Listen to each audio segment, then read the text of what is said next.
Hello, आप सभी लोग कैसे हैं? आप सभी लोगों का ट्राई एजुकेशन चैनल में स्वागत है।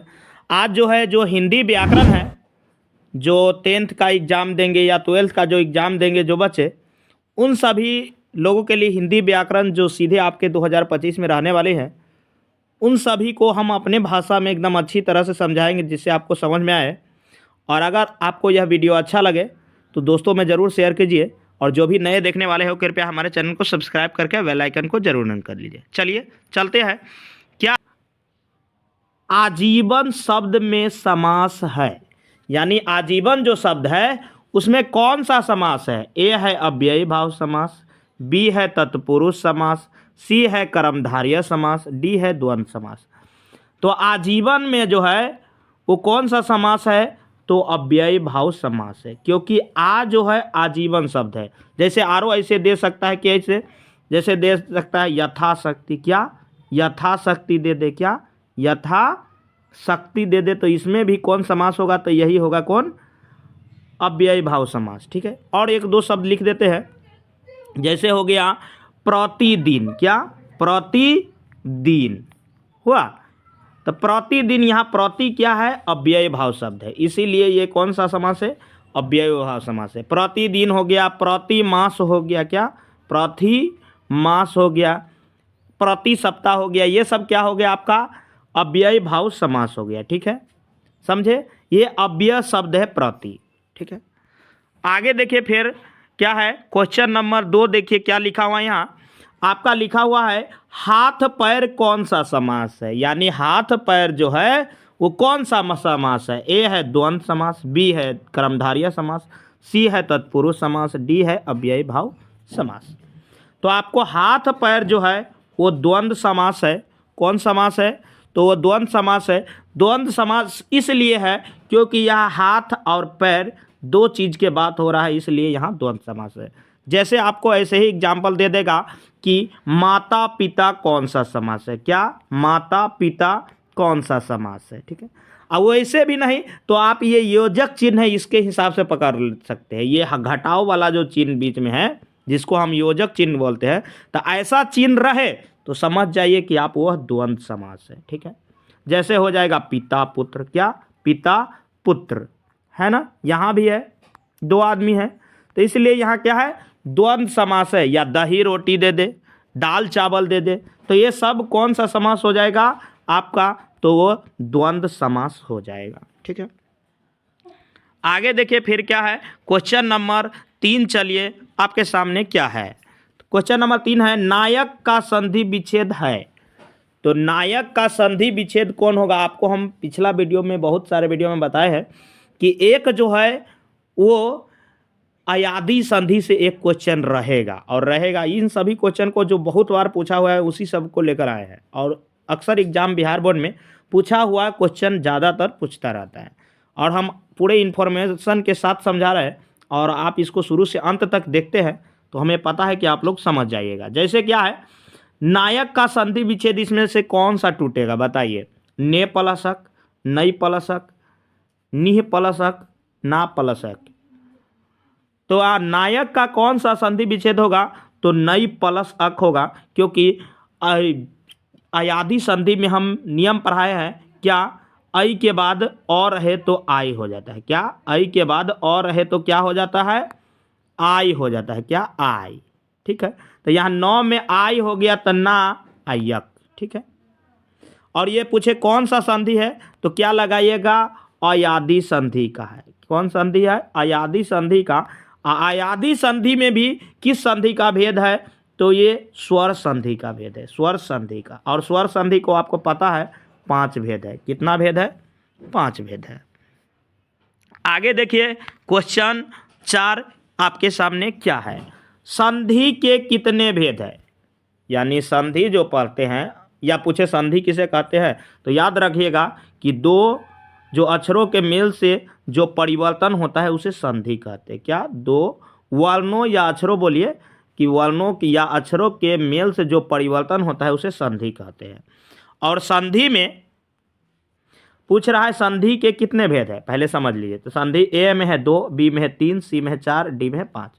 तो संधि का आपका कितना भेद है? 3 भेद है। पूछे संधि के भेद तो क्या लगाइएगा 3। वही पूछे कि स्वर संधि के कितने भेद है, कितने, क्या पूछे, स्वर संधि के भेद पूछे तो आप क्या लगाइएगा 5 लगाइएगा, और सीधा संधि पूछे तो 3 लगाइएगा। ठीक है, तो यहाँ पूछ रहा है सीधा संधि तो 3 हो गया। ठीक है, और जो भी नए देख रहे हो कृपया हमारे चैनल को सब्सक्राइब जरूर कर लीजिए, जिससे कि ऐसा ऐसा वीडियो आता रहे तो आपके पास ज़रूर चला जाएगा। और आप लोगों के एग्ज़ाम का डेट भी आ गया है, आप लोग देख लीजिएगा। क्या है, अधिकार में कौन सा उपसर्ग है, अधिकार में कौन सा उपसर्ग है। ए है अ, बी में है अधि, सी में है अधिक, डी में है कार। तो पहले उपसर्ग समझिए क्या होता है। तो जो शब्द के पहले लगता है उसे उपसर्ग कहते हैं, जो शब्द के पहले लगता है उसे क्या कहते हैं, उपसर्ग कहते हैं। ठीक है, जो शब्द के पहले लगता है उसे क्या कहते हैं, तो उपसर्ग कहते हैं। और उपसर्ग करने का एक हम आसान तरीका बता रहे हैं, जिसके माध्यम से आप एक बार में उपसर्ग को पकड़ लीजिएगा। कैसे, अधिकार, तो बोलिए तो आप 2 भाग में टूटेगा आपका। क्या क्या टूटता है, अधि अलग हो रहा है और क्या अलग हो रहा है, कार अलग हो रहा है। क्या अलग हो रहा है, कार अलग हो रहा है ना। अधिकार, अधिकार, तो अधि हो रहा है ना, तो जो शब्द के पहले बोले हैं, क्या बोले, शब्द के जो पहले, तो पहले तो अधिक आया है, अधि आया है, तो क्या यहाँ आंसर हो जाएगा अधि। समझे। फिर आगे देखिए क्वेश्चन नंबर 6 पर चलिए। भले ही ये वीडियो लंबा हो लेकिन आपको समझ में आएगा। हर चैप्टर का, व्याकरण का हर चैप्टर नहीं, जितना चैप्टर तक है 15-20 को क्वेश्चन लेके आए, फिर आगे लेके आएंगे, इसलिए चैनल को सब्सक्राइब कर लीजिएगा। आगे देखिए क्या है, लिखा हुआ है अज्ञान में कौन सा उपसर्ग है, अज्ञान में कौन सा उपसर्ग है। तो उपसर्ग पकड़ने का तरीका बोले हैं कि आपको 2 भाग में तोड़ना है। सबसे पहले हम ऑप्शन देख लेते हैं। ए है अज्ञा, बी में है अ, अन, सी में है अ, डी में है आ। तो अज्ञान को आप पढ़िए और तोड़िए, उसको 2 भाग में तोड़िए। क्या क्या टूट रहा है, अज्ञान, अज्ञान, हमको तो अ अलग हो रहा है और क्या अलग हो रहा है, ज्ञान अलग हो रहा है, अज्ञान, अज्ञान। तो यहाँ क्या उपसर्ग हो जाएगा, अ उपसर्ग हो जाएगा, कौन, अ। ठीक है, आगे देखिए फिर क्या लिखा हुआ है। फिर यहाँ है लघुत्व शब्द में कौन सा प्रत्यय है। ठीक है, तो प्रत्यय के मतलब होता है जो शब्द के अंत में लगकर, क्या, अंत में लगकर, अंत में लगकर अर्थ को बदल दे, तो प्रत्यय क्या, अंत में बात होगा। ठीक है, अगर जो उपसर्ग पूछे, उपसर्ग पूछे तो वहाँ पर बात होगी क्या, शुरू वाले की, यानी पहले वाले की। ठीक है, तो यहाँ हमें प्रत्यय के बात हो रहा है, यानी अंत को पकड़ना है, 2 भाग में तोड़ना है और अंत को पकड़ना है। ठीक है, तो लघुत्व शब्द में पूछ रहा है, तो ए है अ, बी में है त्व, सी में है लघु और डी में है कत्वा। तो बोलिए तो लघुत्व, लघुत्व क्या हो रहा है, लघु हो रहा है और क्या हो रहा है, त्व हो रहा है। 2 भाग में आप तोड़ के देख लीजिए, आपको लघुत्व बोला रहा है, लघु, और क्या बोला रहा है, त्व बोला रहा है। ठीक है, तो यहाँ प्रत्यय पूछ रहा है तो अंत वाला बात करना है, क्या, अंत वाला, तो त्व हो गया। ठीक है, आपको हम एक प्रत्यय समझा रहे हैं, इसका मतलब आप कोई भी प्रत्यय आ जाए तो आप बना सकते हैं, उसको आप कभी नहीं छोड़ सकते हैं। ठीक है, आगे देखिए फिर क्या है, भले वीडियो लंबा हो लेकिन पूरा समझना है हमें, और आप लोग वीडियो में शुरू से अंत तक बने रहिए। आपको शायद ऐसा वीडियो यूट्यूब पर कहीं कहीं पर देखने को मिले, लेकिन नहीं मिलता है। क्या है, यहाँ लिखा हुआ है वीरता शब्द में कौन सा प्रत्यय है। वह फिर प्रत्यय की बात हो रहा है। वीरता शब्द में पहले ऑप्शन देख लीजिए, ए है वीर, बी में है वी, सी में है ता, डी में अ। तो वीरता 2 भाग में तोड़िए, वीरता, तो वीर टूट रहा है और क्या अलग हो रहा है, ता अलग हो रहा है। तो जब प्रत्यय की बात हो तो अंत वाला बात करिए, कब, अंत वाला, तो का हो जाएगा, ता हो जाएगा। वीरता कौन उपसर्ग हो जाएगा, ता उपसर्ग हो जाएगा। वही अगर जे प्रत्यय की बात हो तो अंत, सॉरी यहाँ प्रत्यय है तो अंत वाला होगा, और उपसर्ग की बात हो तो शुरू वाले। ठीक है, और प्रत्यय की बात हो तो अंत वाले। ठीक है, आगे देखिए फिर आपका क्या है, बहुत बार आप इसको याद भी किए हैं। क्या है, आकाश का विलोम होता है। विलोम का मतलब होता है क्या, उल्टा, क्या, उल्टा। विलोम का मतलब क्या होता है, उल्टा।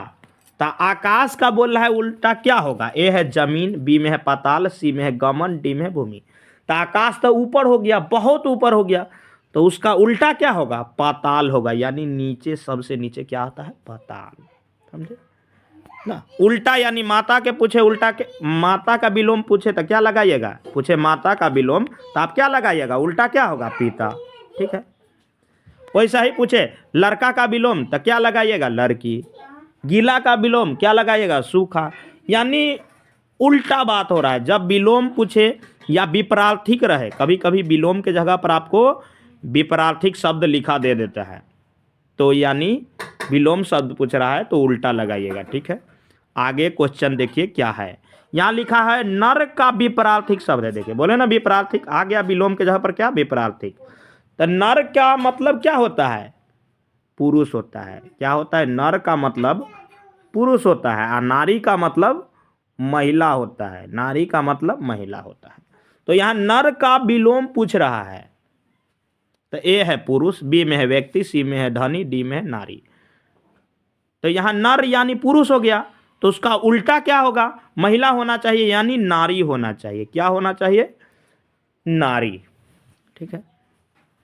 आगे देखिए क्वेश्चन नंबर 11 क्या लिखा हुआ है। आप अगर 10th का एग्जाम दे रहे हो तो पर भी ये आपके लिए इंपॉर्टेंट है। अगर 12th का एग्जाम दे रहे हो फिर भी आपके लिए इंपॉर्टेंट है, चाहे आप साइंस, कॉमर्स, आर्ट्स किसी से भी हो।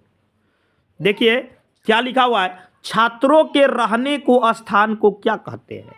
यानी जहां पर छात्र रहता है उस स्थान को हम क्या कहते हैं? ये अनेक शब्द का क्वेश्चन है, एक शब्द में आंसर देना है।